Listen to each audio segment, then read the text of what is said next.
আজকে এই সংসদে যারা সংখ্যাগরিষ্ঠতার বাহাদুরি দেখায় তাদের মধ্যে কোন ব্যক্তি আছে এই ফর্মুলার বিরোধিতা তখন করত? কে ছিল? এমন কোন একজন ব্যক্তি ছিল যে এটার বিরোধিতা করত? 2024 সালের এপ্রিল মাসের 5 তারিখ ক্ষমতায় হচ্ছে আওয়ামী লীগ সরকার, শেখ হাসিনা। আজকে তো উনার সকালে ঘুম থেকে উঠে মনে হয়েছে উনি কয়েকটা জাতির উদ্দেশ্যে কিছু একটা নতুন ফরম্যাট নিয়ে আসবে। বিএনপি তখন আন্দোলন একটা করে তারপরে কিছুদিন অপেক্ষা করে তারপরে বলে যে নেক্সট টাইম এবার সফলতা বা পরবর্তীতে আবার দেখা যাবে।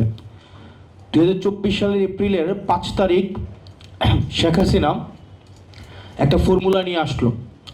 যে ফর্মুলাটা হচ্ছে তত্ত্বাবধায়ক সরকার নিরপেক্ষভাবে গঠিত হবে, দুদক এটা বিরোধী দলীয় দমন কমিশনার থাকবে না, এটা নিরপেক্ষভাবে যিনি দুর্নীতি করবেন উনি যত বড় ক্ষমতাবানই হোক না কেন, উনি সার্ভিং মিনিস্টার থাকুক, সার্ভিং ইভেন প্রাইম মিনিস্টার থাকুক, হুয়েভার হি ইজ, তার বিরুদ্ধে দুদক ব্যবস্থা নেবে।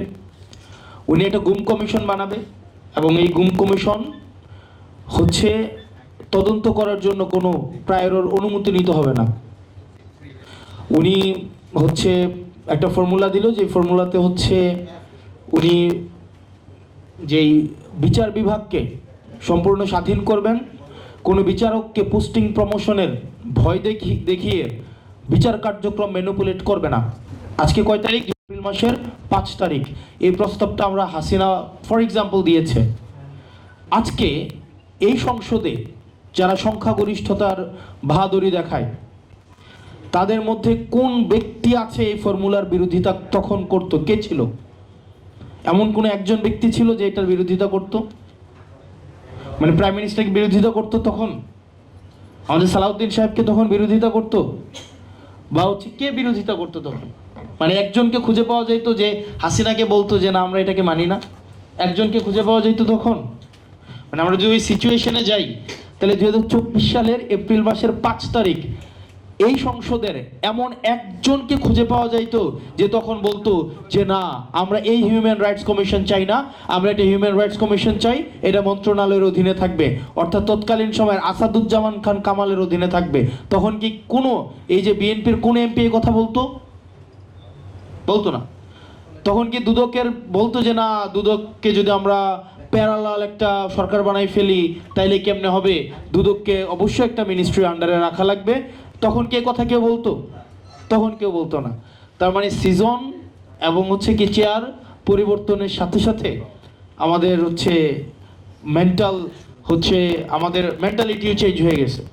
আমাদের গভর্নমেন্টের 2024 সালে এপ্রিল মাসে যে জিনিসটা জাতির জন্য প্রয়োগযোগ্য, বাস্তবায়নযোগ্য, সেটা 2026 সংখ্যাগরিষ্ঠতার একটা ব্যাকআপ থাকার কারণে সেটা এখন জাতির জন্য কিন্তু অথবা নতুবার হচ্ছে বেড়াজাল এখন বন্দী হয়ে গিয়েছে। এই যে একটা গণবিদ্বেষী গণবিরোধী যে একটা অবস্থান নেওয়া, এই মানে যারা রাস্তায় নেমে আসছিল 2024 সালের জুলাইতে, তারা কিন্তু আমি এমপি হবে এই আমাকে এমপি বানাইতে রাস্তায় নেমে আসা নাই, কাউকে প্রধানমন্ত্রী বানাইতে রাস্তায় নেমে আসা নাই, কাউকে লন্ডন থেকে ভারত থেকে এনে বিভিন্ন পদ পদবিতে বসাইতে রাস্তায় নেমে আসা নাই, ডক্টর মোহাম্মদ ইউনূসকে এখানে ইন্টারিম গভর্নমেন্টের প্রধান বানাইতে রাস্তায় নেমে আসা নাই। তারা জাস্ট এই রাষ্ট্র কাঠামোর একদম খলমলচে পাল্টাইতে রাস্তায় নেমে আসছে, সিম্পল।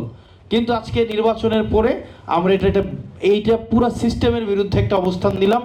এক্স্যাক্টলি তখনকার সময়ে আমরা সবাই যেটা চাইছি, বিএনপিও যেটা চাইছে যে হাসিনা এটা করুক, আজকে এটাই আমরা করছি না।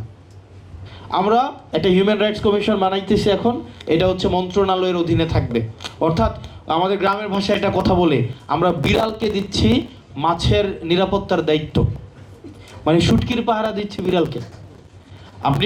আপনি এখানে দেখেন প্যাচটা কোথায়? আপনি হিউম্যান রাইটস কমিশনে আপনি এটা আইন মন্ত্রণালয়ের অধীনে রাখবেন। আমাদের এটা জুলাই ফাইটার্সদের একটা ইন্ডেমনিটি দেওয়া হয়েছে না? একটা বিল আনছে, ইন্ডেমনিটি দেওয়া হয়েছে। মানে দেখেন বলা হইতেছে তাদেরকে ইন্ডেমনিটি দেওয়া হবে, কিন্তু এখানে যদি এই হিউম্যান রাইটস কমিশনের এই অধ্যাদেশটা যদি ল্যাপস করে, প্রবলেমটা কোথায় হবে? প্রবলেমটা হবে 2009 সালে যে হিউম্যান রাইটস কমিশনের যেই লটা সেইটা আবার রিএনফোর্স হবে। এটা যদি রিএনফোর্স হয় তাইলে যেটা হবে, তদন্তের দায়িত্ব কিন্তু পাবে স্বরাষ্ট্র মন্ত্রণালয়। তাইলে পুলিশ হত্যার যে বয়ানটা কিছুদিন পর পর মাঠে নিয়ে আসে, তখন দেখা যাবে কি এইটার দায়িত্ব কে পাবে? পুলিশ পাবে। এখন পুলিশ হত্যার তদন্ত করার দায়িত্বটা পাবে।